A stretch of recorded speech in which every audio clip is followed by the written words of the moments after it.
Ale idzie.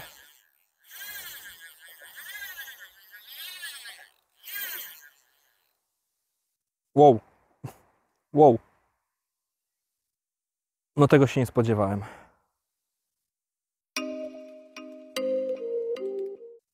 Cześć, witam Was na dzisiejszej zasiadce. Mamy sierpień, końcóweczkę sierpnia. Dzisiaj mamy na dworze 32 stopnie w słońcu. Widać, że jestem już cały mokry. Rozpakowałem się i dzisiaj temat filmu to Zigrig. Już Wam wcześniej obiecałem, że no coś Wam z tego Zigriga nagram. Ja bardzo lubię łowić na Zigriga. Już kiedyś, rok temu nagrałem taki dosłownie krótki filmik. Będzie on w opisie filmu. Taki krótszy, też właśnie o Zigrigu. Naprawdę taka mega podstawa. Dzisiaj postaram Wam się nagrać tak naprawdę to, co robię, to jak łowię na Zigriga od A do Z. Mam nadzieję, że to wszystko, co sobie zaplanowałem dzisiaj, żeby zrobić, to się uda. Tak słowem wstępu, dlaczego w ogóle Zigrig, tak? W ogóle kiedy, to w ogóle jest Zigrig, jak ktoś nie wie. Zigrig to jest metoda łowienia, która polega na tym, że łowimy nie z dna, tylko łowimy w toni. Dosłownie pod taflą wody mówi się, że powinno się łowić w około 3/4 odległości od tafli wody, tak, w głąb, czyli na przykład jeśli mamy, nie wiem, 5 metrów wodę, no to tak 3-3,5 metra, nawet do 4 metrów przypon możemy mieć, w sensie może nie tyle przypon, co powinniśmy tam łowić, o tych przyponach później Wam opowiem. Ryba, kiedy w ogóle można łowić na Zigriga, kiedy Zigrig jest skuteczny? Zigrig jest taką metodą, która jest przez wielu używana głównie latem. Wtedy się też najlepiej sprawdza, kiedy ta ryba wędruje, że tak powiem, w górnych partiach wody, a nie w tych dolnych. To zależy też od wody, od dnia, od wielu czynników, ale jednak no, ten Zigrig latem no, robi straszną robotę. Ale nie bójcie się, bo Zigriga możecie też używać wiosną. Dlaczego? Wiadomo, po zimie woda jest jeszcze zimna i te słońce, które nagrzewa nam tą wodę, powoduje to, że ta ryba wychodzi się ogrzać. I nim nie bierze. Cały dzień siedzimy, z gruntu łowimy, nie bierze, no bo na dole jeszcze ta woda może być zimniejsza. Ryba nie jest tym zainteresowana. Dlatego właśnie wiosną warto postawić na Zigriga. Dlatego ten film nie jest tylko, że tak powiem, filmem letnim, tak, że łowimy na Zigriga latem. Można, że tak powiem, to co teraz mówię, zastosować równie dobrze wiosną i równie dobrze zimą. Możemy ewentualnie sobie zmienić, nie wiem, rodzaj zanęty, jak mamy taką ochotę, więc na Ziga możemy łowić i wiosną, i latem oraz, słuchajcie, zimą również. Szukamy tej ryby. Jeśli mamy echosondę, no to sprawa jest łatwiejsza, bo echosonda pokaże nam, gdzie ta ryba się mniej więcej znajduje, żebyśmy mogli sobie ten przypon tutaj po prostu usadowić w odpowiednim miejscu. O czym należy pamiętać, łowiąc na Zigriga? O tym taka najważniejsza rzecz, że musimy namierzyć tą rybę, tak? Czyli musimy znaleźć miejsce, w którym ona sobie żeruje, miejsce, czyli tą głębokość wody. Możemy robić to na różne sposoby, albo jak mamy echosondę, sprawa jest załatwiona, widzimy, gdzie ta ryba mniej więcej jest, albo używając takiego specjalnego spławika, później Wam to wszystko pokażę, szukamy po prostu tej ryby, na jakiej głębokości mamy brania, tak, więc tam się ta ryba znajduje. Druga rzecz to jest hol. Słuchajcie, na Ziga holuje się rybę zupełnie inaczej niż na standardowym przyponie. Dlaczego? Ponieważ nasz przypon na Ziga ma co najmniej minimum pół metra. Pół metra, metr, czasami nawet 3 metry, zależy w jaki sposób łowimy. Uwierzcie mi, nawet mała 7-kilowa ryba jest tak trudna do wyciągnięcia, tak ciężko ją wyciągnąć, ponieważ no, ten ciężarek, który mamy, mamy ciężarek, 3 metry dalej mamy rybę.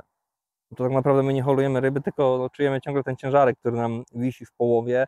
Dwa, potem jest też problem troszeczkę z podebraniem. Do 3 metrów spoko, powyżej 3 metrów no już trzeba troszeczkę mieć technikę, nakombinować, albo ktoś nam musi pomóc. Da się oczywiście to zrobić, nie idzie samemu, ale no trzeba się troszeczkę po prostu postarać. Trzecia rzecz, holujemy ją delikatnie. Na Ziga, jak zaczniecie łowić, bądź ci, którzy łowią, to pewnie się ze mną zgodzą, na Ziga jest więcej spinek niż normalnie. Z czego to może wynikać? No moim zdaniem na pewno wynika to z tego, chociaż ci, co łowią pewnie na metodę, się ze mną nie zgodzą, mamy mały haczyk, tak? Haczyk to jest przeważnie 8, niektórzy nawet 10, aczkolwiek ja uważam, że 8 jest takim optimum. 8 to jest taki haczyk naprawdę ok. I holujemy tą rybę delikatnie, nie wiemy jak ona jest zapięta, ponieważ ona inaczej pobiera tą kulkę, no jakby nie było, nie pobiera jej z dna, tylko tam z toni ją pobiera, więc nie ma takiego full fajnego zassania jak mamy z dna, no tylko ten haczyk od razu się musi nam zapiąć w dolną wargę ryby. Kolejna ważna rzecz, kolejna ważna rzecz, jeśli łowimy na ZY, to jest zanęta. Zanęta to jest rzecz kluczowa. Później Wam pokażę, jak taką zanętę zrobić. Dwie opcje tak w ogóle Wam pokażę. Taką na bogato, na grubo, tak? Taką, że się bawimy, że ta zanęta naprawdę tam jest wszystko, ona fajnie nam wszystko tutaj będzie pracować. Oraz taka wersja podstawowa, jeśli nie chcemy się tak bawić, ona też jest, słuchajcie, skuteczna. Ja tak też łowię i tak i powiem Wam szczerze, no nie widzę jakichś przepaści, jeśli chodzi o skuteczność. Czy na coś jeszcze powinniśmy zwrócić uwagę łowiąc na zygriga?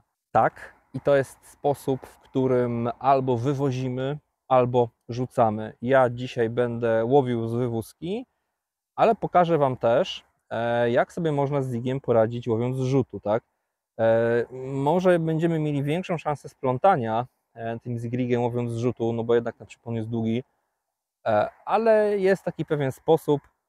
Zobaczymy, czy się uda. Pokażę Wam, jak sobie można z tym poradzić, tym kilkumetrowym przyponem, jak to rzucić. Nawet takim 3-metrowym postaram się rzucić, aby Wam pokazać, jak to zrobić, czy to się plącze, czy to się nie plącze. Zobaczymy, jak to dzisiaj wyjdzie. Pokażę Wam też, jak ułożyć sobie ten przypłon w łódeczce, jeśli właśnie łowimy łódeczką, bo dużo osób się pyta, jak Ty łowisz na tego zygriga, a ja wywożę, nie? Ja mówię, no to właśnie super, że wywozisz, bo tak jest najprościej. To jest po prostu najprostsza rzecz, to właśnie wywieźć to wszystko i nic nam się nie splącze. Ja wywożę ziga od dobrych 3-4 lat i może raz mi się coś splątało. Raz, na kilka lat. To wypadek przy pracy to się po prostu, słuchajcie, zdarza. Taka rzecz się po prostu zdarza i nie ma z tym problemu. Jeśli chodzi o zestawy do łowienia na zigriga, to są opcje dwie. Pierwsza opcja, gdzie ja tutaj to mam? Ok. Pierwsza opcja, pokażę Wam dwie. Jedna opcja to jest taka tak naprawdę wersja professional, można byłoby to tak ująć, ponieważ używamy do tego spławika. Mam akurat taki spławik, to jest firmy akurat Fox, inne firmy też mają takie spławiki, ja akurat mam taki, więc możemy użyć sobie takiego spławika. Do spławika jest dołączony taki zestaw. Ciężarek oczywiście musimy sobie dokupić. Ja jak będę omawiał te wszystkie elementy, to Wam coś o tym powiem, taką ciekawostkę. Więc mamy coś takiego. Albo po prostu używamy zwykłego ciężarka z szybką złączką, ale tkorze bądź bez, obojętnie. Mamy zwykły ciężarek i tutaj do tego miejsca mocujemy przypon. Czy to metrowy, 2, 3, 4 metrowy, w zależności na jakiej głębokości chcemy łowić, to jest wszystko, tak? Więc używając po prostu ciężarka z długim przyponem, nie musimy nic do tego mieć, a też możemy bardzo skutecznie łowić na ziga. Ja Was teraz zapraszam, opowiem Wam o tych dwóch zestawach, jakie są ich plusy oraz jakie są ich minusy, bo jeden ma plus, drugi ma plusy, jeden ma minusy i drugi ma minusy. Sami musicie zdecydować, jak chcecie łowić, więc teraz zapraszam Was do takiego krótkiego omówienia, jak to połączyć, jak to wygląda i co jeszcze do tego należy mieć. Mamy, słuchajcie, swoje rzeczy do zigriga. Ja teraz Wam postaram się omówić, co ja tutaj w ogóle mam. To jest wersja numer 1, czyli taka wersja na wypasie. Wersja taka, która pozwala nam dzięki właśnie temu pławikowi regulować głębokość łowienia. Co tutaj potrzebujemy i na co trzeba zwrócić uwagę? Moim zdaniem najważniejszym w tym wszystkim jest, słuchajcie, haczyk. Haczyk tutaj jest rozmiar 10, ja mówiłem o 8. 8 też jest ok. Ja to mam akurat 10, ponieważ musicie taką 8 trafić. Więc ja używam, tutaj mam akurat Nash, to jest Flota Claw, typowo haczyk do ziga. Używałem też, powiem Wam, tego rodzaju haczyków, po prostu white gape'ów, to jakieś metody. Pamiętajcie, że to musi być gruby karpiowy haczyk, więc po pierwsze haczyki, szeroki łuk kolankowy. Może go wyciągnę, bo nie wiem, czy przez tą folię będzie widać. O, nawet dwa wyszły. Może tak, wam go pokażę. O. Służy się spławikiem, szeroki łuk kolankowy, bardzo musi być ostry, mocny, gruby drut. Druga rzecz, jak już mam w ręce, to jest spławik. Czy jest on konieczny? Nie, nie jest konieczny spławik. Spławik ma taki plus, że możemy dzięki spławikowi użyć krótszego przyponu, na przykład pół metra, metr, dzięki czemu łatwiej nam jest rybę o wiele podebrać, no i możemy sobie tej ryby za pomocą spławika szukać. W tym zestawie, który kupiłem, mieliśmy jeszcze od producenta daną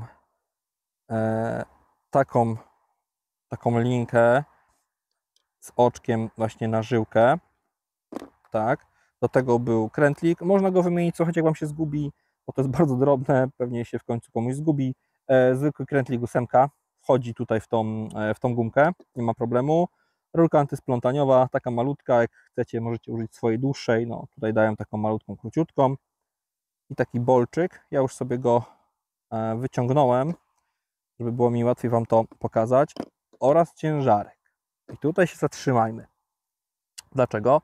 Ponieważ kupując zestaw z Foxa musimy mieć ciężarek z Foxa, bądź mieć taki ciężarek, gdzie to oczko jest tej idealnej wielkości, ponieważ inny nam tutaj nie wejdzie. To jest ważna rzecz.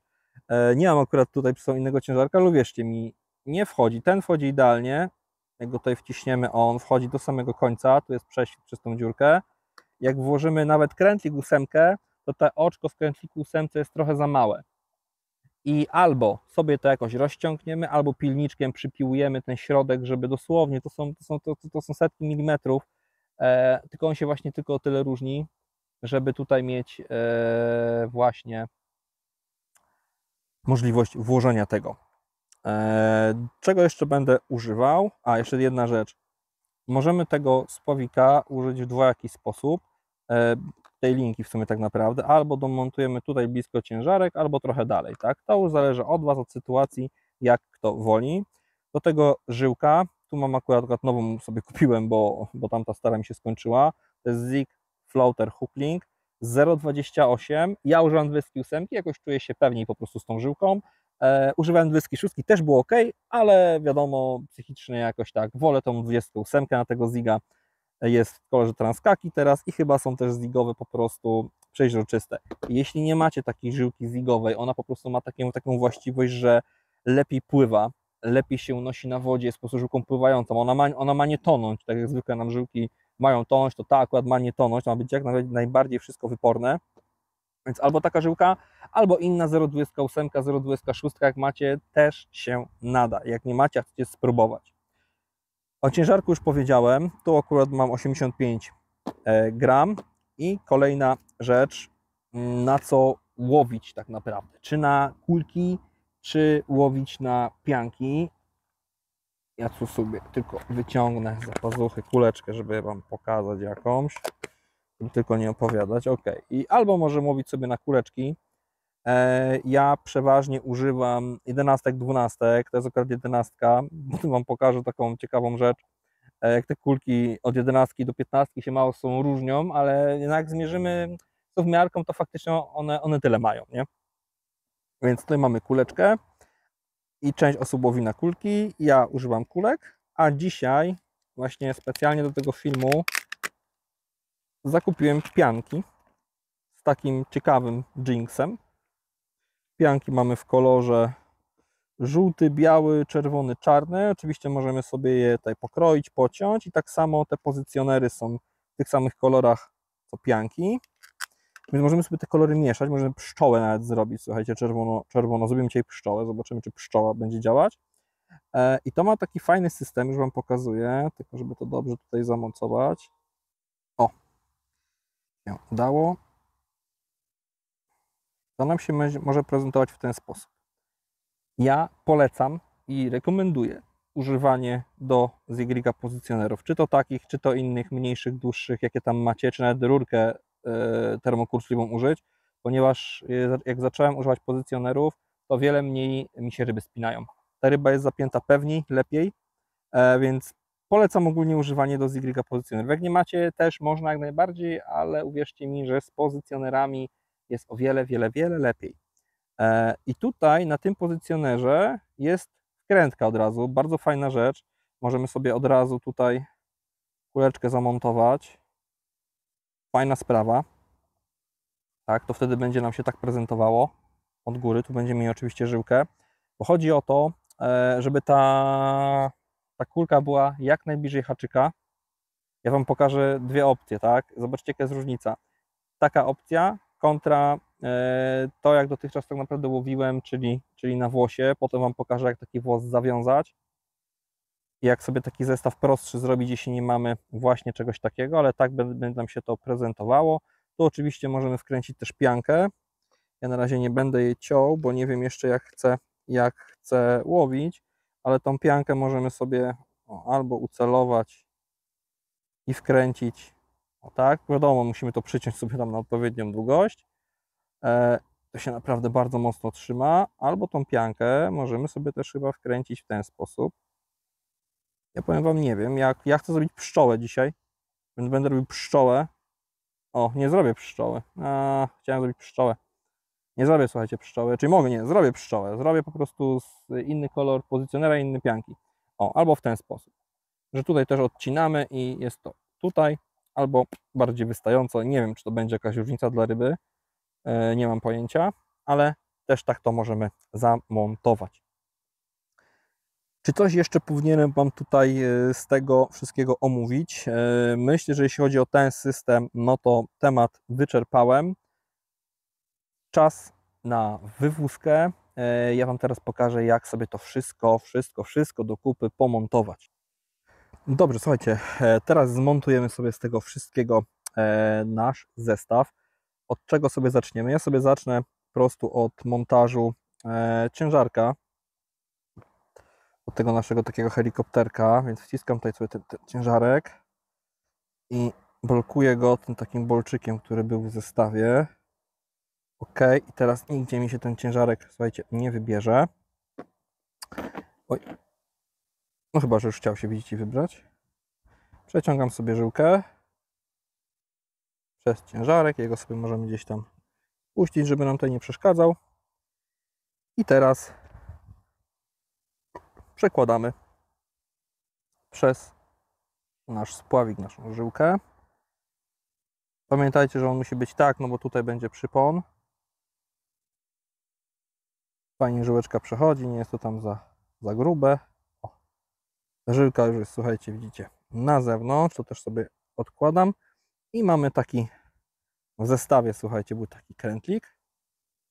I ten krętlik sobie przymocowujemy do żyłki. Ja robię to podwójnie. Czyli dwie panterki i raz, i dwa, i trzy, i cztery, i pięć. I wiążemy taki węzeł. Tak, wiążcie jak chcecie, ja wiążę tak. Ma być po prostu skuteczny. Warto poślinić.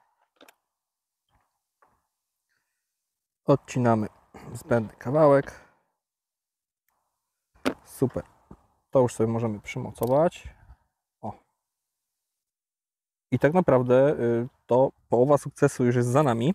Ja sobie to odłożę, ponieważ teraz robimy przypon. I jaki długi ten przypon zrobić, tak? Jeśli ja używam spławika, to robię krótsze te przypony.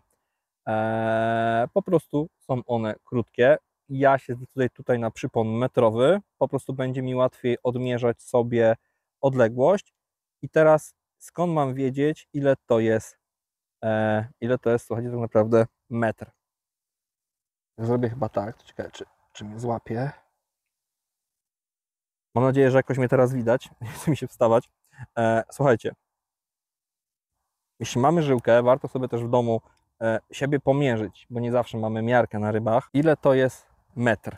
Metr to jest tyle, nie wiem, czy tutaj mnie złapie, musicie mi uwierzyć, tu pokażę. Tu łapię sobie żyłkę, prostuję rękę i druga żyłka tutaj idzie do ramienia, do połowy ramienia.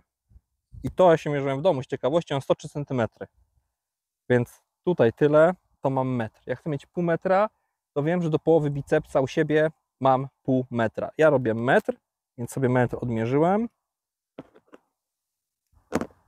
Żyłkę odkładam i wracamy do naszego stoliczka. I teraz wiążę sobie tutaj klasyczny taki węzeł, no bez węzła, tylko że niczym go nie zakańczam. Po prostu klasycznie. Raz, dwa, 3, 4, 5, 6, 7, 8, 9, 10. Co mi tam? I z powrotem. Po prostu węzeł bez węzła, każdy chyba z Was zna. O. Wiążemy sobie ten haczyk.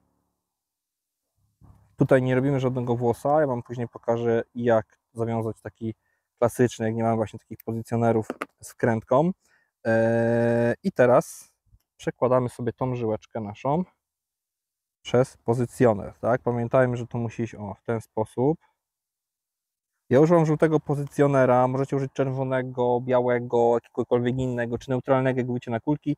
No ja sobie z tych gumek zrobię pszczołę po prostu, z tych pianek, czyli żółty pozycjoner i czarna pianka. Zobaczymy, jak to teraz będzie nam wychodzić. Myślę, że tak będzie, słuchajcie, ok. Nawet, w ten sposób. I teraz sobie kawałeczek tego ucinam. Myślę, że ja nie będę robił tego w pionie, dam sobie to w poziomie i taki dosłownie paseczek o parę centymetrów obcinam. Pianki mają tą jeszcze fajną właściwość, że my tą piankę możemy sobie zadipować. Ona będzie nam fajnie chłonąć i ja też to za chwileczkę później już zrobię przed całą wywózką. Tymczasem sobie wkręcam właśnie tą piankę tutaj. Mamy coś takiego, taką pszczołę. Tak, chciałem zrobić pszczołę, mamy pszczołę. I antysplątaniówka, wiadomo. Zakończamy to węzłem. Polecam do żyłek zigligowych. Ja akurat taką mam i tak się dzieje. Po prostu podwójny węzeł. Można raz, ja jednak sugerowałbym podwójny. Jeśli chodzi też o ten metr, wiadomo, troszeczkę nam, nie chcemy tak bardzo, bardzo mocno mieć te 100 cm, tak, czy tam równe to, ile sobie wymierzyliśmy, to zawsze troszkę dajmy więcej, ponieważ i na węzeł trochę idzie tam kilka centymetrów żyłki i na te obwinięcia idzie kilka centymetrów żyłki, tak, więc no pamiętajmy o tym, że to nie zawsze nam tam ten metr wyjdzie równo. I teraz sobie to montujemy do naszego oczka. Ja sobie później zmienię, bo już nie chcę mi się tego wyciągać, po prostu na szybko złączkę, bo tak będzie wygodniej.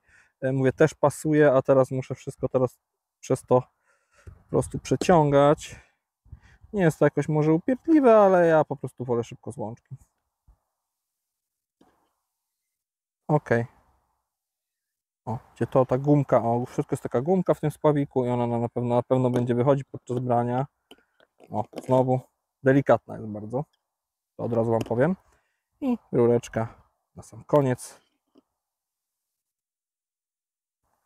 No widać, słuchajcie, że no jest to system, to wszystko jest idealnie po prostu spasowane i tak się to nam będzie prezentować, czyli mamy nasz spławik. Tutaj na dole musicie mi uwierzyć, jak mi się uda go odzyskać gdzieś z czeluści trawy, nasz ciężarek. Już Wam pokazuję. Teraz pięknie jest to.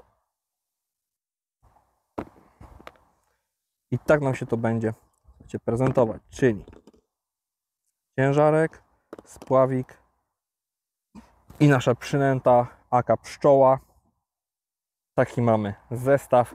Można zrobić taki. Ja później Wam pokażę, jak zrobić jeszcze taki totalnie już turbo prosty, bez wkrętek, pianek, spławików, tego typu rzeczy, tylko taki najstandardowszy, najprostszy, ale o czym też należy pamiętać, to też Wam powiem.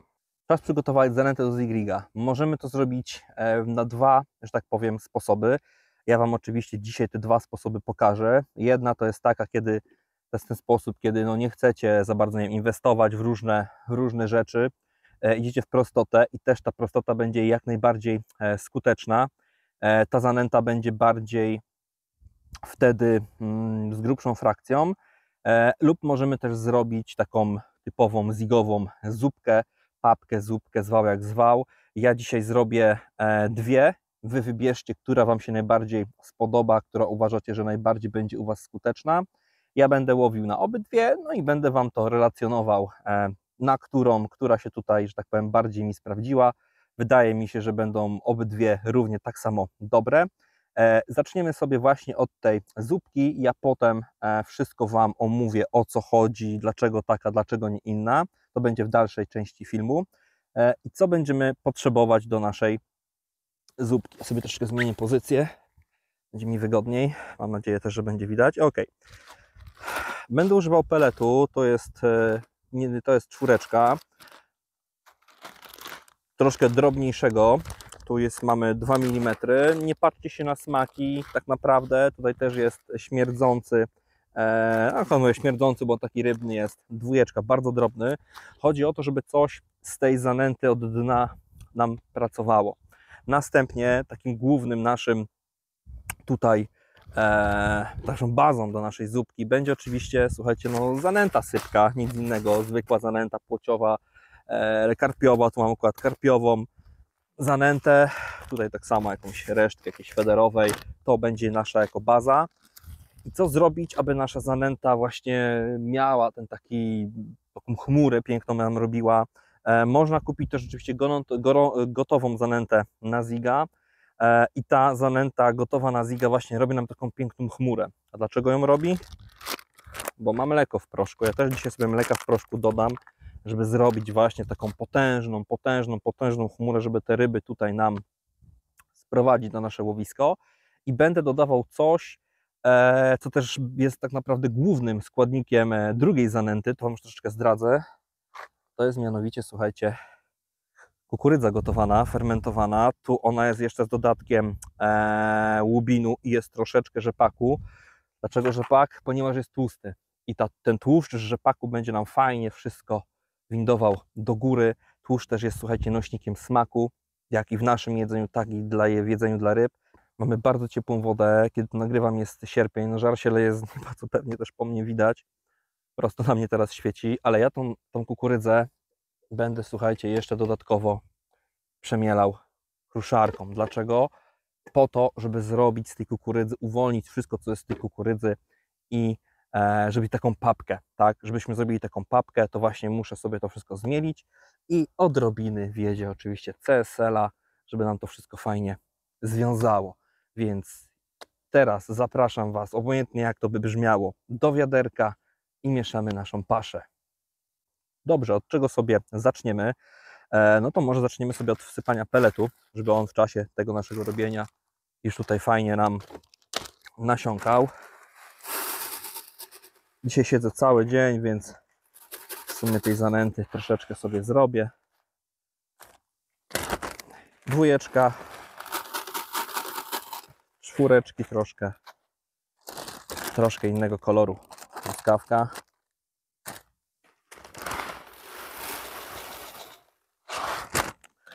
Pelet ma tutaj za zadanie tak naprawdę robić z tej zanęty taką zanętę pracującą od dołu też, tak? To wszystko tutaj w tym pelecie jest, on się będzie nam fajnie rozpuszczał, będzie nam pracował u góry. Ok, teraz sypiemy sobie zanętę po prostu zwykłą sypką, no jakaś baza musi być, ona też tutaj, to Wam pokażę, może na łopatce, nasypiemy do niej. O! Ona też tutaj, zobaczcie, ma takie fajne drobinki, tu jest zmielona, widać kukurydza, jakieś makuchy, odpady piekarnicze, cukiernicze, czyli jakieś biszkopty, pewnie wafelki, więc taka zanęta jest jak najbardziej super, żeby zrobić naszą zigową petardę. Ja sobie wsypię jeszcze tutaj resztkę takiej troszeczkę innej, ona ma inny kolor, jej sobie dam już końcóweczkę, ona ma jeszcze takie pieczywko fluo, widzicie, tu się musi dużo dziać. Nasze mleko w proszku.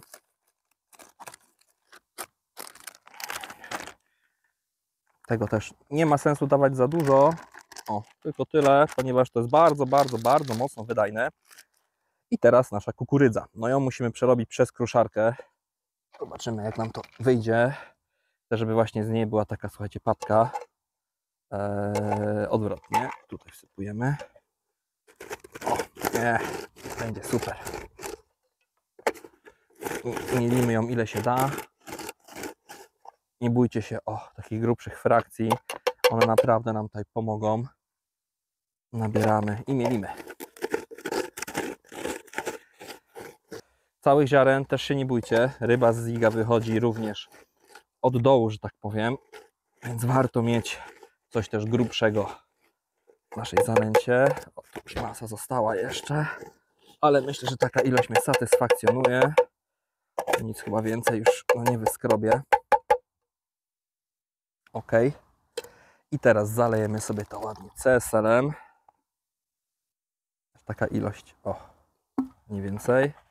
I to wszystko mieszamy. Ja za chwilę pewnie będę musiał skoczyć po wodę do łowiska, bo jej wcześniej to nie dodałem i będzie nam taka sucha. Więc za chwileczkę do Was wracam. Ok, słuchajcie, mam wodę. Teraz sobie dolewamy jej i robimy z tego taką właśnie nie zupę.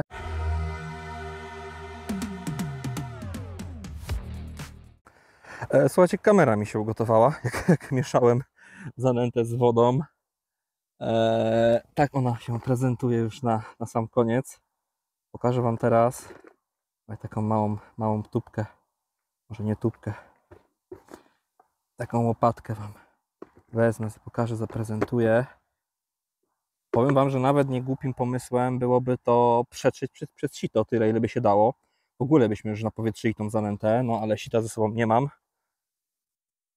O, to już wchodziłem do wody. Chciałem coś sprawdzić. Żeby się tylko nie utopić ze sprzętem. Ja Wam teraz chcę pokazać, jak to tutaj powinno i będzie nam pracować. Ja sobie ją jeszcze trochę potem dowilżę. To jest nasza zanęta. Zobaczcie, jak ona pięknie pracuje. Od dna do samej góry wszystko tutaj się winduje. Działa, zostawia piękną smugę. Tutaj wcześniej wrzuciłem jakieś 10 minut temu i zobaczcie, z niej się też ciągle wszystko unosi.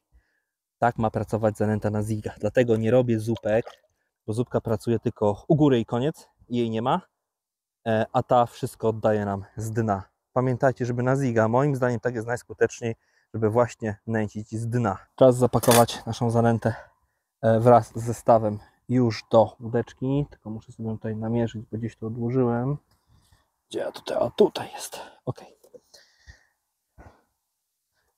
I teraz tak. Przekładamy sobie to. No jak ktoś ma dwukomorowy, no to ma trochę prościej. Jak ktoś ma jednokomorowy, w sumie też bez różnicy. Ale tak, jedną sobie zamykam, nie jest mi potrzebna. Przekładam sobie spławik wraz z ciężarkiem do jednej komory. Ja muszę tylko namierzyć swój haczyk. Ok. Tak, zamykamy sobie tą komorę. I napinam trochę tą żyłkę, żeby tutaj to wszystko nam tutaj grało, nic się nie plątało. Ja sobie to teraz taką małą warstwą zaleję, zasypię moją zanętą. Troszeczkę już papka mi się zrobiła, musiałem dolać wody, bo na tym upale taką warstwę. I tak jak, słuchajcie, w przypadku nawet trochę więcej, żeby ten spławik mi zakryło. To i tak wszystko pójdzie ładnie w dół. I teraz tak samo ja sobie robię takie koła. Tu akurat tyle tych kółek robić nie musimy. Robię raz. A to akurat 2, widzicie, wystarczą. To sobie odkładam.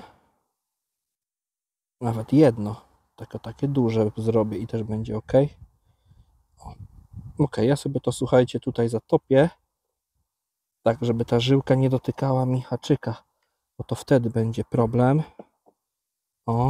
Gdzieś sobie to tutaj zatapiamy. I nasza pianeczka idzie na samą górę. I teraz jak to upuścimy, tak, no to wszystko pójdzie nam w dół. Pamiętajcie, żeby łowić w tym samym miejscu i wiązać markę na żyłce. Wywózka.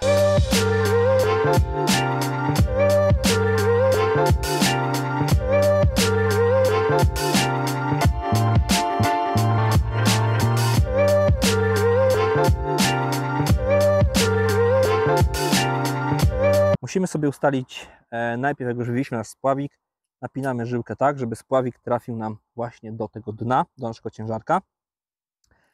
Odkręcam sobie trochę hamulec i ja wiem, że od tego miejsca do przelotki, do sygnałki mam około 50 cm. Przypon ma metr, więc każde wysunięcie to będzie 1,5 metra wtedy od dna i każde, mam metr, przepraszam, mam metr, więc co metr. Więc jak ja chcę łowić na 3, tam jest 5 metrów, ja chcę łowić w 3/4, więc tu mam 50 cm. Więc mam teraz 1,5, 2 metry, 2,5 metra oraz 3 metry. W tym przypadku nie napniemy tego do końca, ponieważ jak zaczniemy to zwijać, no to zwiniemy sobie spławik. Więc tutaj sygnalizacja brań będzie też inna. O, tak sobie robię. I to tak naprawdę wszystko. Czekamy na rybę. Pierwszy zestaw już jest wywieziony. My czekamy na rybę i zabieramy się za drugi zestaw. Drugi zestaw jest już turbo prosty, nie da się tego zepsuć. Mamy po prostu ciężarek. Ja mam tutaj ze sobą przelotowy. Możecie z bezpiecznym klipsem. To już do Was naprawdę decyzja należy. Jest to drugi tak zwany mój system łowienia. I co od niego potrzebujemy? Ciężarek, żyłkę do ziga bądź nie do ziga. Ja polecam tą do ziga, bo na pewno ma lepszą wyporność niż taka zwykła. Tak? W zwykłych żyłkach zależy nam na tym, żeby ta żyłka tonęła, w zigu zależy nam na tym, żeby ta żyłka pływała. Tak? Co do tego? Do tego oczywiście haczyk, tak? Tu Wam pokażę ten, który już widzieliście z pozycjonerem. Nie musi być taki pozycjoner właśnie z tym, ponieważ ten tutaj będzie to po prostu zwykły węzeł bez węzła. Ja Wam za chwileczkę pokażę, jak to dobrze zawiązać, jak to ma wyglądać. Używam haczyków 10, można 8, jak ktoś chce większe haki, większą kulkę założyć, można 8. Ważne, żeby to był właśnie taki wide gape'owaty kształt, że tak powiem, ponieważ on najlepiej tą rybę na ziga będzie nam po prostu zapinał. Czy coś jeszcze będziemy potrzebować do tego? Rurkę splątaniową, chyba każdy z nas ma, nie będę pokazywał, albo pokażę. Rurka splątaniowa, tu coś jeszcze zaczepiła. I to słuchajcie, jest wszystko. No i oczywiście do tego idzie kulka, albo możemy na włos założyć też piankę. Tak? Ja tutaj na drugi kij założę kuleczkę. I jak w ogóle zacząć sobie takie wiązanie, już Wam pokazuję. I jak w ogóle powinniśmy łowić na tego ziga. Ja już wcześniej mówiłem, jak powinniśmy łowić na samym początku, na jakiej głębokości i jak sobie to odmierzać. Ja sobie teraz odmierzę 3 metry, ponieważ ja tutaj tak łowię, ja znam tą wodę, Wy musicie musicie swoją poznać, aczkolwiek takim dobrym punktem, żeby zacząć, to będzie zaczęcie łowienia na 3/4 głębokości wody. Można sobie to obliczyć. Ja powiem Wam tak, ja tu mam średnio 5-5,5 metra, łowię na 3, jest klasa. Naprawdę jest klasa. Masę ryb udaje mi się właśnie w ten sposób złowić, więc odmierzam sobie 3 metry. Ile to 3 metry? Jak ktoś nie oglądał wcześniejszego fragmentu, bądź przewinął, to może na ten się, że tak powiem, fragment nadzieję. Ile to jest metr? O, ta żyłka też jest taka bardzo nacechowana wywrotowo, Wam powiem. Ile to jest metr? Bierzemy sobie żyłkę. Teraz może to złapię, bo odsunąłem teraz kamerę. Ale metr to jest, jak wyprostujemy prawą rękę i przyłożymy do ramienia. To jest metr. Naprawdę, jak mi nie wierzycie, weźcie miarkę, jak ktoś chyba ma zajebiście długie ręce, to będzie miał trochę więcej. Ja mam 103 cm, jak tak zrobię tutaj, do połowy ramienia mam dosłownie mam 100 cm, tak? Więc to jest metr. Teraz 2 metry, bo łowię na 3 i 3 metry. To nie jest apteka, to nie musi być 100 cm i mam 3 metry. Odcinam sobie tą żyłkę i zapraszam na stoliczek, powiążemy. Odpowiednia długość żyłki już jest odcięta. Wyciągam sobie oczywiście haczyk. I teraz ja już sobie przygotuję kuleczkę. Biorę moją żyłkę. I teraz się muszą zadać, słuchajcie, muszę sobie tylko odciąć, bo się zwichrowała gdzieś. Bardzo ważna rzecz. Mianowicie żeby nam ta kuleczka nie latała po włosie, bo ona ma być sztywno zapięta. Ta pętla musi być bardzo mała i najlepiej jakbyśmy zrobili podwójnie ją, tak? Można zrobić pojedynczy węzeł, guzełek, węzełek, zwał jak zwał.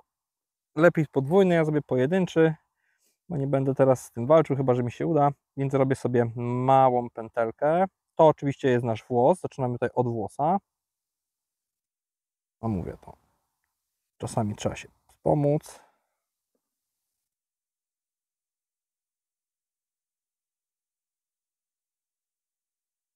Ok. I ja teraz, po to mam, muszę na tę kulkę odwrócić, po to mam właśnie taki ściągacz i na tym najmniejszym, bo mam małą kulkę, sobie tutaj to wkładam i staram się przeciągnąć to wszystko w stronę tego bolczyka. O.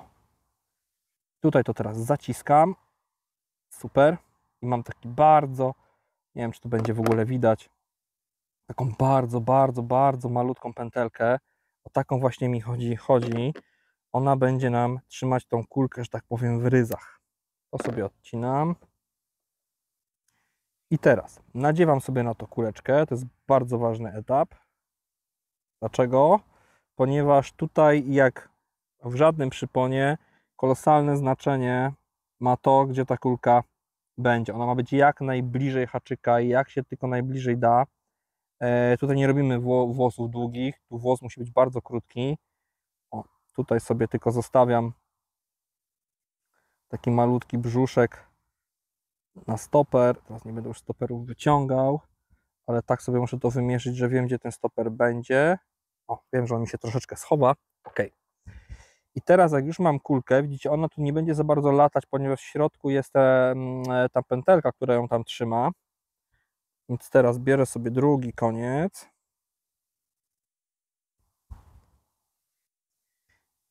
I tak samo jak w tamtym przypadku, tak, tutaj też wiążę węzeł bez węzła. To trzeba sobie tą kulkę tutaj, tak powiem, przyprowadzić. I co jest bardzo w tym ważne, to jest tak naprawdę, słuchajcie, no najważniejsze,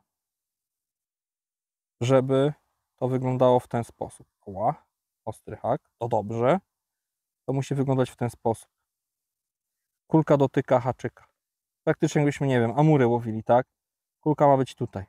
Dlatego tak ważnym jest, aby to dobrze zawiązać. Nie tutaj, nie tak, nie tak, nie tak, nie tak, tutaj.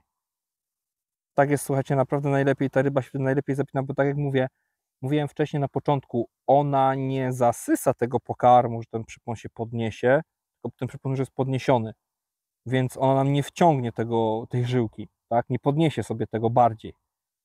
Po prostu wciągnie to, co jest, więc ta kulka musi być od razu przy haku. Wiążemy sobie teraz to węzłem bez węzła, tak aby węzeł, te zwoje zakończyły nam się pomiędzy ostrzem a zadziorem. Tak się staramy sobie teraz tutaj to zrobić, żeby nam się też ten włos nie przesuwał. To nie jest wcale takie proste, najpierw delikatnie, żeby to spozycjonować raz. I już jedziemy potem. Do samego końca. To i tak nam się potem zaciśnie. O, cudownie. Szukamy znowu drugiej końcówki naszej żyłki.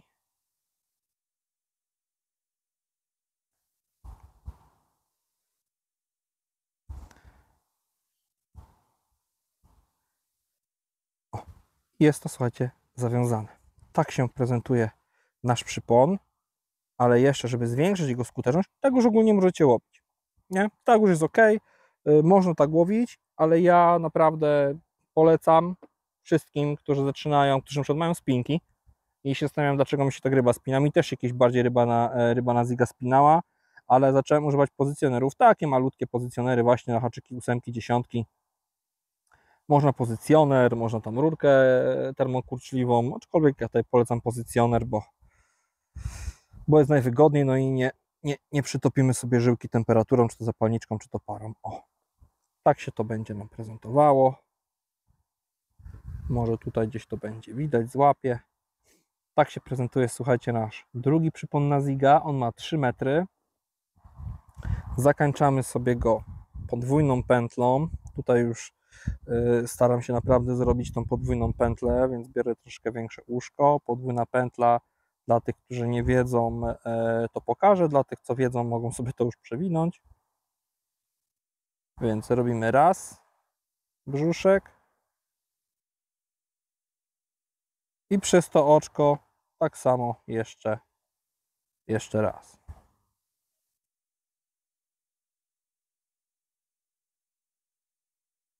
Warto trochę poślinić. Zaciskamy to. Odcinamy zbędną ilość. Też nie za dużo, pamiętajcie, no bo może nam się to jeszcze ślizgnąć. Więc nigdy, ale to nigdy nie obcinajcie czy plecionek, czy żyłek przy samym, że tak mówiąc brzydko, przy samej idei, bo może Wam się śmignąć. Ja kiedyś tak zawiązałem, słuchajcie, dipera i płynąłem po niego. Na szczęście nie rzuciłem mocno, no ale płynięcie po dipera średnio polecam ogólnie. Chyba że ktoś bardzo lubi, no dla mnie to było stresujące przeżycie. Tutaj tylko już daję tak naprawdę, to będzie wyglądało w ten sposób. Tu jeszcze będzie rurka ta antysplątaniowa, ale to mocujemy bezpośrednio do ciężarka, widzicie? Czyli zestaw wygląda w ten sposób, że jest ciężarek, ledkor, bądź bez ledkora, to już jak to woli i przypon. Po prostu. Tu nic więcej, słuchajcie, już nie ma. Nie ma spławików, nie ma innych rzeczy. Tak to wygląda, tak możecie próbować łowić. Jaki jest plus tego rozwiązania? Na pewno prostota, tak? Tu już się prościej nie da. No nie da się tu zrobić nic prościej, no bo mamy długi przypon z żyłką i węzeł bez węzła, kulkę, pozycjoner. No można jeszcze bez pozycjonera.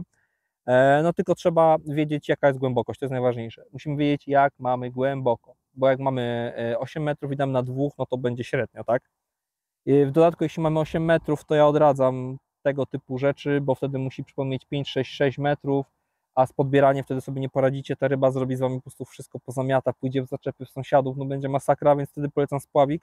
Ale jeśli tak jesteście w stanie, macie płytką wodę dosyć, jesteście ten przypon w stanie zrobić tak do 3,5 metra, 4 to jest naprawdę maks, moim zdaniem, tak, do 4 maks, no to Wam się świetnie też sprawdzi. Prostota w najlepszym wydaniu. Mamy, słuchajcie, pierwsze branie. Branie jest na ten standardowy 3-metrowy przypon, na kuleczkę żółtą. Dla zainteresowanych powiem, że jest ona bananowa. I jak widzicie, no ryba idzie inaczej jak w zwykłym przyponie. No idzie ona bardzo tak kątem, że tak powiem, ma bardzo duży łuk do zrobienia. Holowanie ryby właśnie na tak długim przyponie jest dość trudne. Nie powiedziałbym, że jest to jakieś bardzo łatwe. Ja się postaram ją tutaj przeciągnąć pod drugim kijem, bo, tylko trzeba uważać, bo tu jest glina, można się tutaj już z tego nie wyjść. Ok, że... fajnie, że mam tam podbierak, za chwilę sobie po niego pójdę. Nie ma na razie co, bo ryba jeszcze jest troszeczkę daleko. Lubię, słuchajcie, wybierać takie miejsca, szczególnie latem, do holowania ryb, gdzie mogę sobie wejść po prostu do wody, trochę się ochłodzić, przy okazji poholować sobie rybkę. Bardzo fajna sprawa. Ryba też, no nie za duża. Tak jak ja Wam mówiłem, że ryby na zigu czuć inaczej. I naprawdę czuć ją inaczej, nawet kij inaczej, słuchajcie, pracuje na tym zigrigu.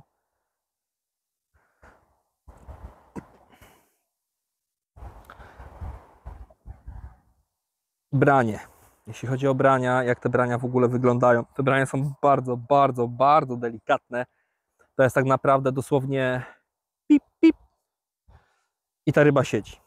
Więc nie ma co się zastanawiać.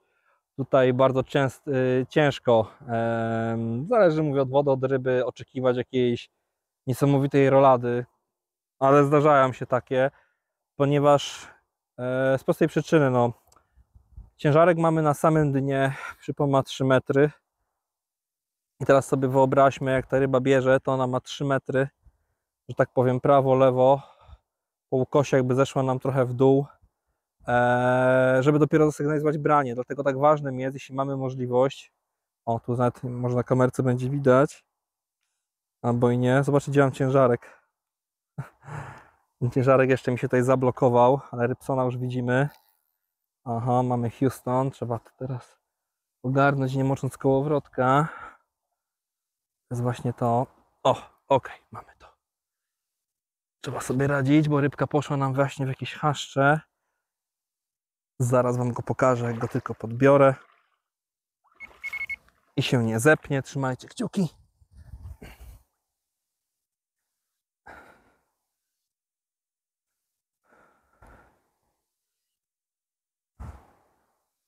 I teraz kolejna rzecz na zigu 3-metrowym. Ja już bardziej te ryby nie podciągnę. Tam już jest ciężarek. Trzeba sobie jakoś radzić, słuchajcie.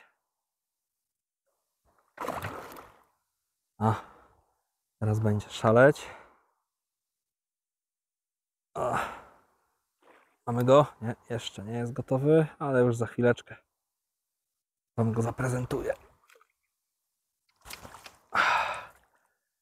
Mamy to, słuchajcie, za chwileczkę wam go pokazuję. No jak widać, karp mi już całego chlapał, ale jest taki upał, że naprawdę przyjemny. Ja wam go już wam pokazuję, żeby rybki nie męczyć. 3-metrowy przypon, kuleczka żółta, bananowa. O, tyle go widzieliśmy. Malutki, waleczny, naprawdę na tym zigu czuć, że ta ryba jest większa, mimo że jest taka mała. Więc trzeba mieć kij z naprawdę dużym zapasem mocy, żeby właśnie jak ryba nam idzie w jakieś zaczepy i tak dalej, żeby móc ją opanować. Rybka wraca z powrotem do wody, wywózka. No i zobaczymy, bo to na razie był, mówię, na tym 3-metrowym przyponie. Jeśli chodzi o spławik, to na razie jest cisza i o naszą pszczołę. Rybka, słuchajcie, złowiona. Zobaczcie, co się stało z hakiem. Mam nadzieję, że to tak wyostrzy. O, widzicie te ostrze? No, mam nadzieję, że to jakoś złapie. O, może tutaj lepiej. Spójrzcie na ostrze, co się stało po pierwszej rybie. To nie jest to, że haczyki są kijowe, bo ja też tak kiedyś, słuchajcie, myślałem, że haczyk jest kijowy, jest w ogóle z złej jakości. Tak się po prostu dzieje, dlatego po prostu haczyk na ziga no, lubi mieć to do siebie, że te ostrze się wygnie, ponieważ jest to haczyk cienki, on od razu wali w dolną wargę, dlatego delikatnie holujemy tą rybę. Haczyk lubi się nam tak wygiąć. Ja próbowałem, słuchajcie, już chyba z 5-6 różnych producentów. U każdego się tak dzieje. Tak, jednym bardziej, drugich mniej, no ale tak się po prostu wydarza, dlatego zawsze po każdej rybie na ziga sprawdzamy haczyk obowiązkowo. Zakładamy kuleczkę, jedziemy dalej. Teraz złozimy drugi zestaw, ten taki klasyczny na 3-metrowym przyponie. Pokażę wam teraz, jak to dobrze ułożyć w łódce. Już na kilku filmikach to moim pokazywałem, ale że ten jest taki full turbo zig rigowy, no to nie mogłoby się to tutaj nie znaleźć. Tak jak w poprzednim wypadku, przekładamy sobie nasz zestaw jeśli wywozimy, tak, przez komorę, jedną czy też drugą, zamykamy ją, jak mamy jedną od razu, daję troszeczkę zanęty. Taka papeczka nam się zrobiła, fajna. I teraz z tego 3-metrowego przyponu, żeby nam się tutaj nie poplątał, robimy takie kółka. Czyli bierzemy sobie to i takim ruchem skręcającym w palcach, o widzicie, staramy się zrobić kółka. Najlepiej jak największe, o na długość na przykład naszej komory, tak jest wtedy najwygodniej, najmniej tych kółek musimy zrobić, czyli raz, 2, 3, no ja robię 4, naciągam to, wyrównuję i teraz staram się, słuchajcie, to wszystko tutaj lekko przytopić, tyle ile się uda, resztę przykrywam zanętą, żeby nam się tutaj to nie plątało, brońcie Boże z haczykiem, no bo wtedy będziemy mieli niezbyt udaną wywózkę i kuleczka jak na torcik na samą górę i coś takiego wywozimy. To wszystko jak spadnie, to oczywiście zanęci nam nasze miejsce. Ciężarek idzie w dół, kulka od razu jest na 3 metrach, nic nie musimy regulować, więc jest to o wiele prostsze, ale ma taki minus właśnie ten, że no niestety dłuższy przypon może się bardziej splątać, jest bardziej narażony na przetarcie, na jakieś zaczepy i mamy mniejszą kontrolę nad rybą. Ok, czas na wywóz. Dobrze, słuchajcie, zestawy są już wywiezione. Mam teraz troszkę chwili, żeby coś Wam powiedzieć, coś Wam pokazać. Jeśli łowimy na zigriga, to wiele osób na początku będzie sobie zadawać takie pytanie, na jakie kulki mam łowić, tak? Tutaj się liczy, czy smak, czy zapach, czy ona ma smurzyć, jaki ma mieć kolor w ogóle, jaką ma mieć wielkość. Pop-upów, zobaczcie, no każdy z Was na pewno ma podobną ilość jak ja. I tak wszystkich z domu nie wziąłem. No i teraz co z tego użyć? Tak naprawdę ja Wam pokażę teraz kilka, że tak powiem, moich ulubionych. Nie chodzi tutaj naprawdę o smak, ponieważ moim zdaniem, sprawdźcie to u siebie, chodzi o kolor, o taki typowy odcień. No musicie trafić. Ja Wam postaram się troszeczkę podpowiedzieć, co mi wjeżdża na zigriga. Wam może wjechać totalnie coś innego. Radziłem mojemu jakiegoś koledze, mówię, słuchaj, mówię, u mnie działa ten kolor. On założył, mówi, założył taki, który u mnie nie działa, mówi, no to mu wjeżdża. Ja mówię, no wow, nie? Więc próbujcie z kolorami. To są takie najbardziej typowe kolory, moim zdaniem, które na tego właśnie ziga działają. Potem Wam troszeczkę opowiem o wielkościach, że te kulki, czy 14, czy 15, czy 11, to są tak bardzo małe różnice. Albo nie wiem, one 14, a potem jest, jak ona napuchnie wodą, nie wiem, jak oni to podają, aczkolwiek jak weźmiecie na suwmiarkę, to będzie miała te 14. Więc które wybrać kulki? Czy taki kolor, czy może jakieś takie bardziej różowe? To zapraszam Was troszeczkę bliżej i troszkę, żeby kolory było lepiej widać. Byłoby to z bliska, więc Was zapraszam teraz na magiczny stoliczek. Myślę, że możemy zacząć. Kuleczki, tak? W ogóle kulki, nie kulki, na co możemy w ogóle na zigriga łowić. Już wcześniej Wam pokazywałem, tak, że można łowić albo na takie pianki kolorowe. Gdzieś czarna zaginęła w akcji, może ją szybko znajdę, jest czarna. Więc na takie pianeczki możemy sobie również łowić. Oczywiście kolory są jeszcze pewnie inne do dostania, jest takie standardowe, tej czerwony, biały, żółty, czarny. Czarny był, gdzieś poleciał. No dobra, potem sobie go odzyskam. Albo teraz go odzyskam, a potem zapomnę i go stracę. Kuleczki. No kulek jest tak naprawdę cała masa. Teraz spróbujemy, żeby nasz magiczny stoliczek się nakrył. No i jest nakryty. Tak naprawdę to nie jest wszystko. Tutaj są różne popki. Są 11, jest 14, tu też jest 11, o tu jest 12 i tu też mamy 12 i tam mi spadła podczas nakrywania się stoliczka chyba 15, zaraz ją podniosę. I jakie kolory mi się sprawdzają, od czego w ogóle należy zacząć szukanie tej ryby na ziga.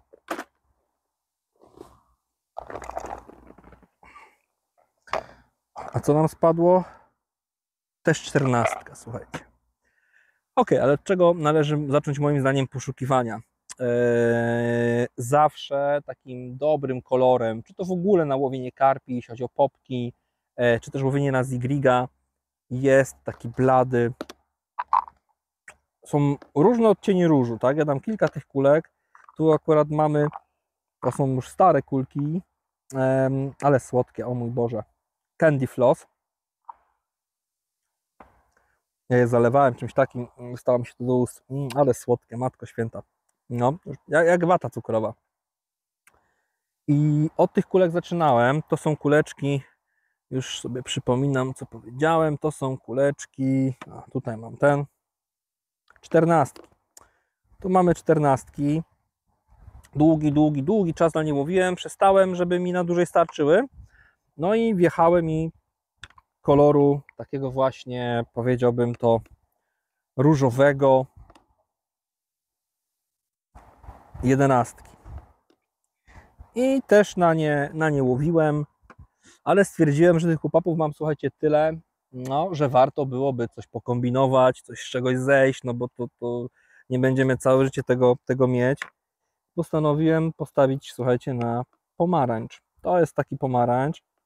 Te kulki łączy jedna rzecz, mianowicie to, że wszystkie mają taki pastelowy odcień. To nie są fluo. Zwróćcie uwagę, to nie są kulki fluo. One mają taki swój kolor bardziej no pastelowy po prostu, tak? Te kulki mają taki pastelowy kolor, dlatego tak bardzo mi się podobają. Na Ziga znakomicie mi się sprawdzają. Zakładałem też żółty kolor. Dam 4, żeby było żółtego więcej. I ten żółty też mi się sprawdzał, tak? Ale zobaczcie dalej, zwracam Wam uwagę na pewną tonację. Nie ma tutaj białych kulek, na nie miałem najmniejsze efekty, tak Wam powiem. Na białe kulki miałem najmniejsze efekty, czarnych nie sprawdzałem, ponieważ czarnych kulek po prostu nie mam, pop-upków, więc nie mam. Wjechała też czerwona kuleczka. No nie można byłoby tu, żeby nam zabrakło w naszym stawieniu, truskawki. Więc czerwone kuleczki takie też przynosiły mi efekty, też miałem na to brania. A co z nieśmiertelnym citrusem? Tu też Wam wystawię takie 3 różowe. Zobaczcie, to jest jeszcze inny kolor. Robi się to naprawdę bardzo fajnie kolorowo na tej naszej podstawce. Na nie też były brania. Na nie to w ogóle, słuchajcie, to jest też właśnie ciekawe, że na te kulki łowiłem i na Ziga, i z dna, tak? A na te pojedyncze przeważnie łowię głównie na Ziga. Nie używam ich bardzo rzadko na Ronnie Riga. Nie wiem, czemu tak robię. Może po prostu nie miałem na nie jakichś spektakularnych sukcesów na te pastelowe. Te na Ronnie Rigu i te o wiele lepiej mi się sprawdzają, ale znowu spójrzmy na te części wspólne. Te kulki czerwone są bardziej jaskrawe i te różowe niż te pastelowe, tak? Może ta ryba inaczej ten kolor widzi przy tym dnie, może w toni to też inaczej ta ryba to odbiera. Czy to chodzi potem już również o smak? Tutaj mamy tak naprawdę wszystko na słodko. Gama słodka, bo tu jest candy floss, tu jest jakiś secret fruit zimowy, pomarańczowy to jest Jacko Pops, tak się nazywa, tak? Jacko. On tak pachnie mandarynką po prostu. To jest taka mandarynka, pomarańcza, coś ten deseń. Tu mamy citrusa, chyba nikomu nie muszę citrusa przedstawiać. Tu jest truskaweczka i te wszystkie kulki też robią robotę. I też postanowiłem kiedyś włożyć, słuchajcie, Hot Demona. Hot Demona damy na wierzch. I znowu ta kulka jest też taka pastelowata. I na nią łowiłem i jako dodatek do bałwanków, i na Roniego, i na Ziga. Też się ta kulka sprawdzała, mimo że jest potężnie pikantna, ja jeszcze, że tak powiem, zboostowałem. Ale no jest to naprawdę kuleczka pikantna, więc na takie kulki, te, które nie spadły też i te, które spadły również, polecam Wam w ogóle zacząć od tej palety barw. Zobaczcie, czy w swoich słoiczkach macie coś właśnie takiego podobnego, właśnie jakieś takie pastelowe kolory, chociaż mówię, no, może Wam się te fluo naprawdę świetnie sprawdzić. Musicie to testować. Ja przetestowałem różne, duże, małe, nawet na 18 łowiłem, ale jakoś tak te 18 mi średnio wchodziły. Jednak 11, 12 do 14, 15 max używam kulek i na tym mam najlepsze efekty. Więc spróbujcie sobie, dajcie znać jak u Was, co się u Was w ogóle sprawdza nad tą wodą, jakie kulki, duże, małe, jakie kolory, bo jestem naprawdę tego bardzo mocno ciekaw. Musimy, słuchajcie, teraz zmienić oczywiście haczyk. Tamten już się do niczego nie nadaje. Można go jeszcze podostrzyć, ale to powiem Wam szczerze, w przypadku haczyków tych malutkich na Zigriga nie za dużo się zda. Jeśli chodzi o w ogóle akcesoria na Zigriga, co możemy sobie kupić, co możemy mieć, żeby nam te życie z Zigiem, jeśli dużo łowimy na Ziga, ułatwiło. Ja mam takiego boksa fajnego. Jak sobie go otworzymy, to mamy 4 takie wałki piankowe. Ja już tutaj widzicie, ja jestem dość dobrze przygotowany na Ziga. Tu mam już powiązane przypony pod kulki 11, których używam. Tak to się u mnie prezentuje. Tutaj mam drugie powiązane na troszeczkę większych haczykach. To też są, słuchajcie, haczyki do Ziga, tylko tych używam do większych kulek czasami. Ja sobie oczywiście jeden przypon stąd wyciągnę i założę kuleczkę.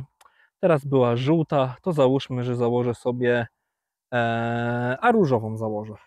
Za każdym razem, z każdą rybą, jak oczywiście złowię, będę zmieniał kolor kulki i zobaczymy, czy to kolor ma różnicę, bo one się smakami różnią, tak? Czy to kolor ma wpływ, czy to jednak smak ma wpływ, czy to jednak nie ma różnicy, więc sobie dzisiaj to na pewno sprawdzimy i pod koniec filmu zrobię Wam takie podsumowanie, jakie kulki się najlepiej sprawdzały.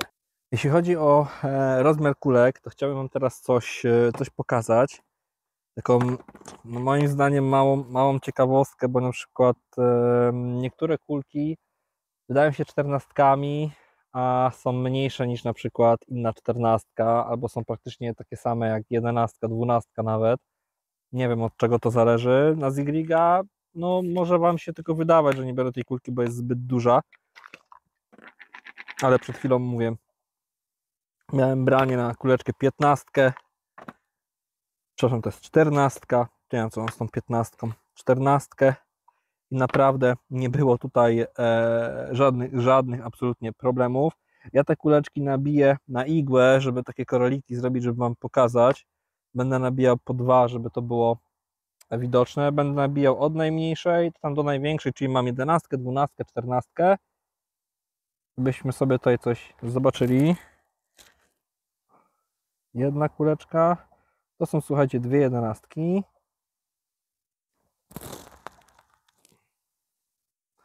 Tak. Tu mamy dwie jedenastki.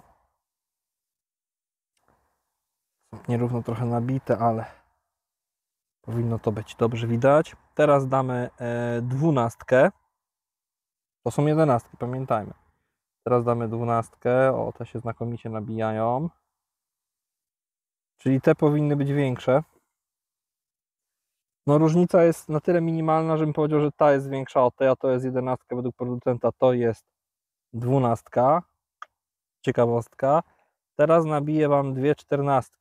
To są hot demony, żeby nie było 14 mm, a tutaj 11 mm, a ten Citrus z Nesha 12 mm. Innych nie mam. Staram się tak na środek nabić. O, też fajnie wchodzą. No. I tutaj jest 14. To jest 14, to jest 12, to jest 11. No to trochę krzywo mi się nabiła. No ja bym powiedział, że ta dalej jest największa, a jest 11. Mogły się ewentualnie trochę napić, ale no nie aż tak. I teraz też wejdzie nam 14. 14. To jest Solar właśnie Candy Floss. No i to już tak najbardziej przypomina tą 14. O, tu jest 14. To też jest 14. Mamy dwie 14. I jeszcze gdzieś tutaj chyba mam. O, mam jeszcze jedną. Też 14. Tu mamy akurat, to jest Massive Marisco. Popek jest Marisco 14 mm.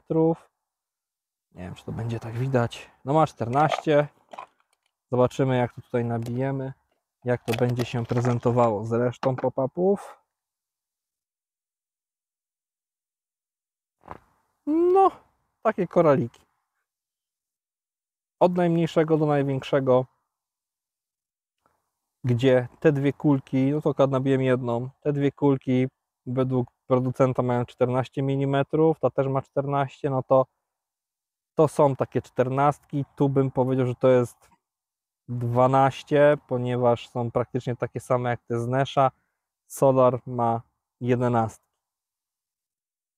I taka ciekawostka, ostatnio to zauważyłem. Zobaczcie u siebie, czy też tak macie, no chyba, że używacie jednego producenta, jak widać, że producenci różnie sobie lubią powiedzieć. Dlaczego to jest istotne na Zigriga? Może to nie jest istotne akurat na Ziga, ale będzie to dla Was istotne, jeśli łowicie na bałwanki, ponieważ jeśli mamy kulkę na przykład 18, to ta kulka może je nawet nie podnieść z dna, nie zbalansować, a ta już tak, a obydwie są 14. Wiadomo, liczy się też skład, on jest to najważniejszy, ta wyporność, aromat i tak dalej, i te efekty wabiące tę rybę, no ale zobaczcie sobie sami,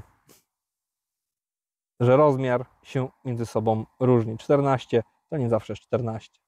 Oczywiście nie robię tego prześmiewczo, jakoś nie wiem, negująco, po prostu taką ciekawostkę zauważyłem u siebie w kuleczkach i chciałem się z Wami nią podzielić. Więc jak widzicie, warto sprawdzać. Teraz zrobimy sobie drugą zanętę.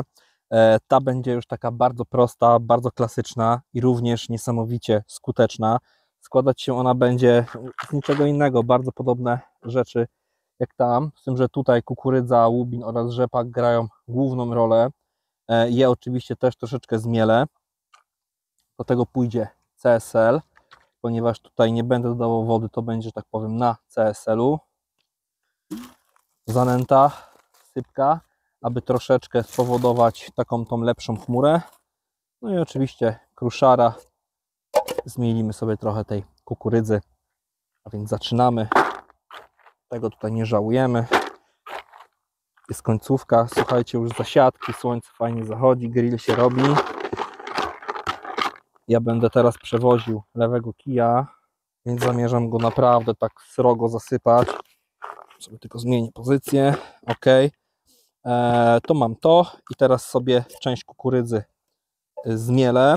Można też, jak ktoś gotuje własną kukurydzę, to można ją specjalnie po prostu przygotować, zrobić z niej taką papkę. Wtedy już nam te mielenie odpada, bo już jest taka ta kukurydza, że tak powiem, brzydko zmechacona.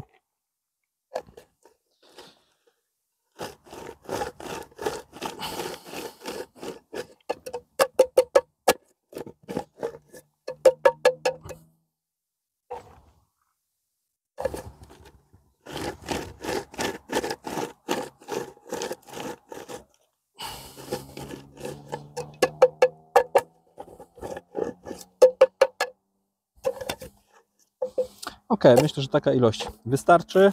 Teraz zanęta sypka. Tyle będzie ok. Oraz CSL.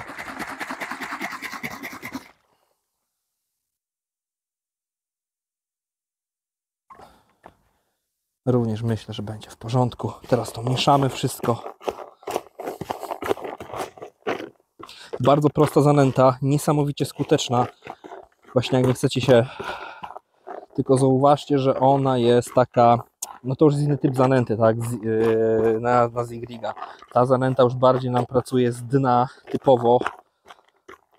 Ona zrobi nam troszkę mniejszą chmurę niż tamta.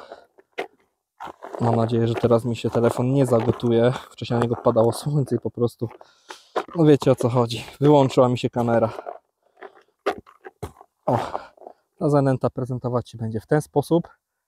Zobaczymy, jak będzie działać w wodzie. Więc zaraz ją tutaj wrzucimy.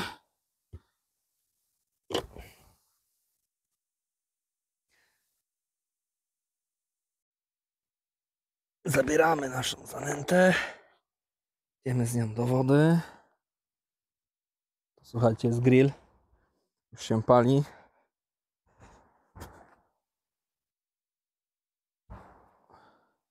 No i nasza zanętka ląduje do wody.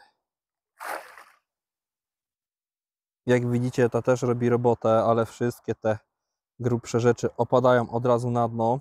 Tu się robi bardzo fajna chmura właśnie poprzez ten CSL oraz tą sypką zanętę, którą daliśmy.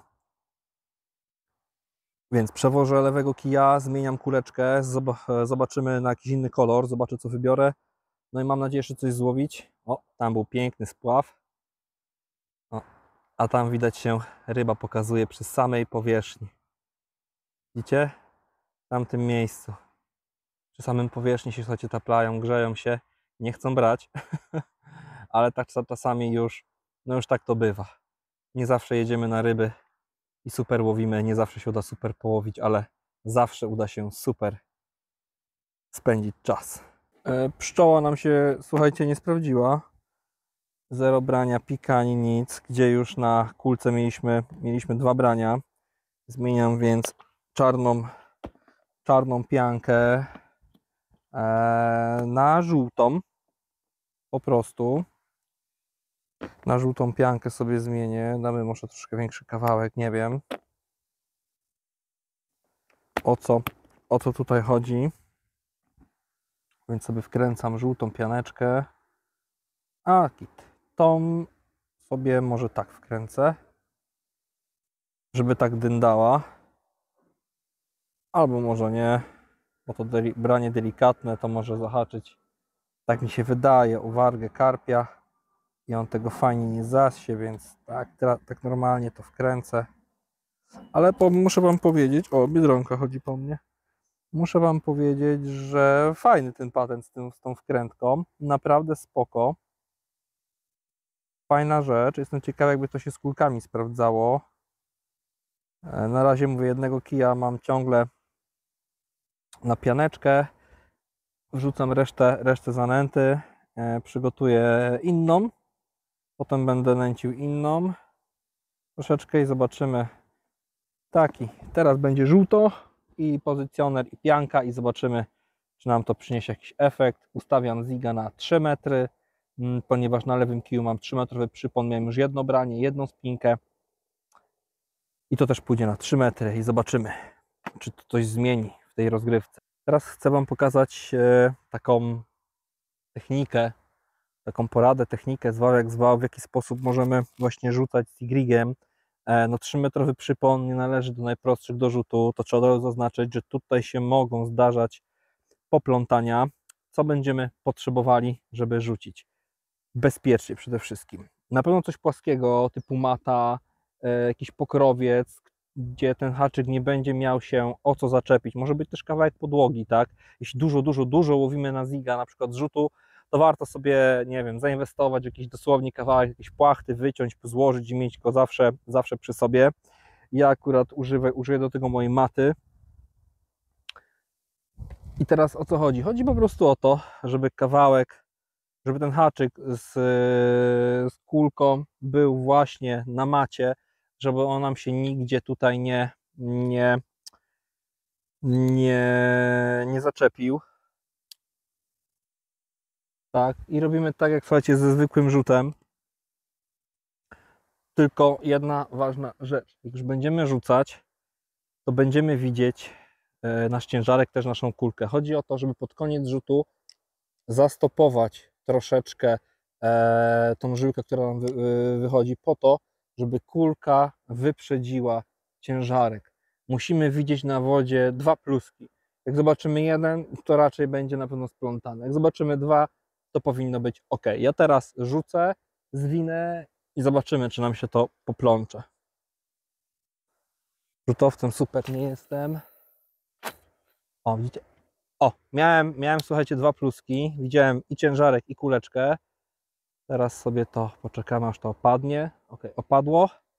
Zwijamy od razu i od razu Wam pokażę, czy to nam się splątało podczas rzutu. Podczas zwijania małe prawdopodobieństwo, podczas rzutu największe. No i nic się tutaj, słuchajcie, nie wydarzyło. Jednym ciągiem tu mamy ciężarek.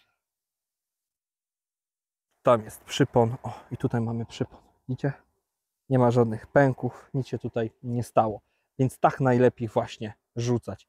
Rzucamy, staramy się zastopować, żeby ta kulka wyprzedziła nam ten ciężarek. Wtedy ona spadnie przed ciężarkiem i minimalizujemy swoje właśnie szanse, żeby nam się to wszystko poplątało.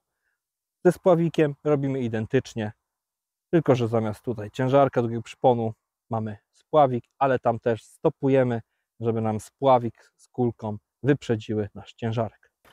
Szybko Wam go, słuchajcie, pokazuję, bo właśnie jak go tutaj ogarniałem, słyszycie, właśnie już jedzie kolejna rybka na spławiku, na piance żółtej. Skręciłem hamulec, oj, mam nadzieję, że tego uda mi Wam się szybciej pokazać.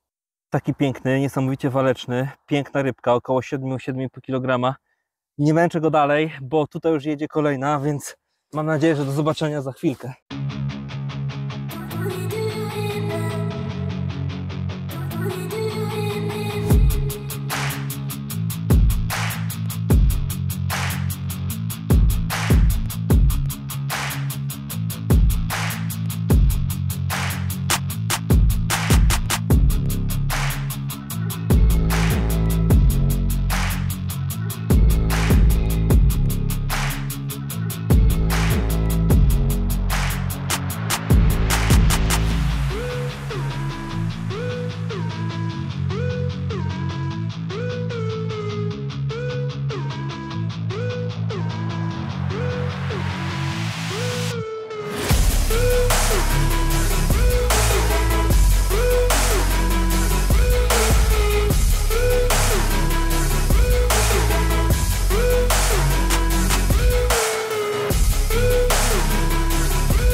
Mamy, słuchajcie, rybkę. Wzięła właśnie na ten spławik, na piankę żółtą, zadipowaną w tym kokosie, więc no to chyba jest jednak ten kolor, albo no ciężko mi powiedzieć, ponieważ tutaj mamy piankę, jest branie na pianeczkę zadipowaną, kolor żółty. Mieliśmy już branie, to była pierwsza ryba, też na kolor żółty, później 15 blady róż, ale się spiął. Ten, od którego uciekałem szybko, bo już ten jechał, to była kuleczka różowa, tam secret fruit, niby na zimną wodę, ale mi chodziło po prostu o kolor. No a tu mamy piankę. Zobaczymy, jak się tutaj tą rybkę będzie holować. Powiem wam, że łowiąc na ziga, no jednak się zmagamy z długością tego przyponu i ryby, nawet jeśli nie są duże, to dają niesamowitego kopa, niesamowitą frajdę.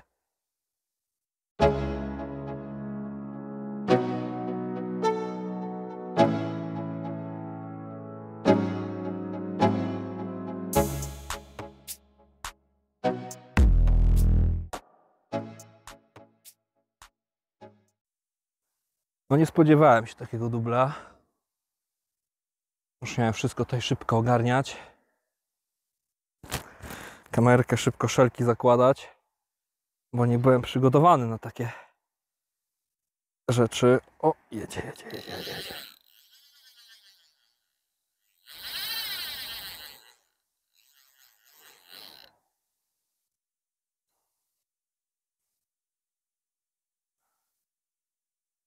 Ale ryba zaczęła się teraz bardzo mocno spławiać. Mam nadzieję, że tych brań będzie teraz więcej pod koniec. Bo jak przyjechałem, no to mówię, 2 brania, z czego jedna spinka, teraz ta trzecia ryba. Zacząłem łowić gdzieś od godziny 13 i nie siedziałem tutaj od samego rana, tak jak ostatnio. No ale warunki, powiem wam, że są no ciężkie, ale się pięknie ryba spławia, to jest słuchajcie, niesamowite. Takie znaki, jak widzicie, właśnie jak się ryba spławia właśnie latem i ciągle się pokazuje, no to jest sygnał na ziga. Ona chodzi po prostu przy powierzchni i trzeba to wykorzystać. Ja mogę sobie ją holować, że tak powiem, z tego miejsca, bo nie mam już drugiej wędki. Ta mi trochę przeszkadzała, nie powiem. Więc sobie spokojnie karpika holujemy. I żeby teraz nie było, że robię w konia kogoś, ale mocno siedzi. Ajaj, jest ta żyłka. Oddawaj. Jest pianeczka. No właśnie taką żółtą pianeczkę skusił się nasz kolega. Zobaczcie, jaki piękny. Taki mały wyścigowiec. No, przewiózł mnie niesamowicie. Wziął na żółtą pianeczkę zadipowaną Coco Scream, takim GU. Wywozimy. Czekamy na kolejne. Słońce powoli chyli się już ku zachodowi, więc tym bardziej fajnie jest złowić jeszcze taką rybę przed samym końcem. Na ziga też możemy łowić w nocy, tak? Ta ryba chodzi w różnych miejscach, ale jednak w dzień jest to metoda bardziej skuteczna.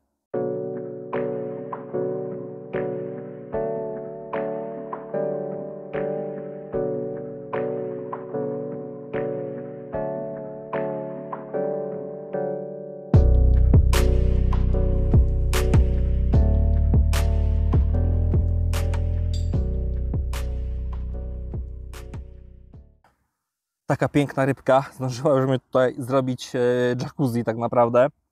Wzięła na kuleczkę na 3-metrowym przyponie. Piękny, ciemny karp, nie za wielki, bardzo waleczny. I cóż, słuchajcie, ja się z wami tym pięknym karpiem żegnam. No dzisiaj najwięcej złowiłem właśnie na kuleczki. 2 na różowe, jedną na żółtą kulkę i jedną miałem spinkę na blady róż. Potem jedna rybka weszła na piankę i na piankę to było tyle tak naprawdę. Ja się z wami tym pięknym karpiszonem żegnam. Jeśli film wam się spodobał, zostawcie suba, dajcie łapkę w górę i widzimy się w kolejnych produkcjach. Trzymajcie się i do zobaczenia nad wodą.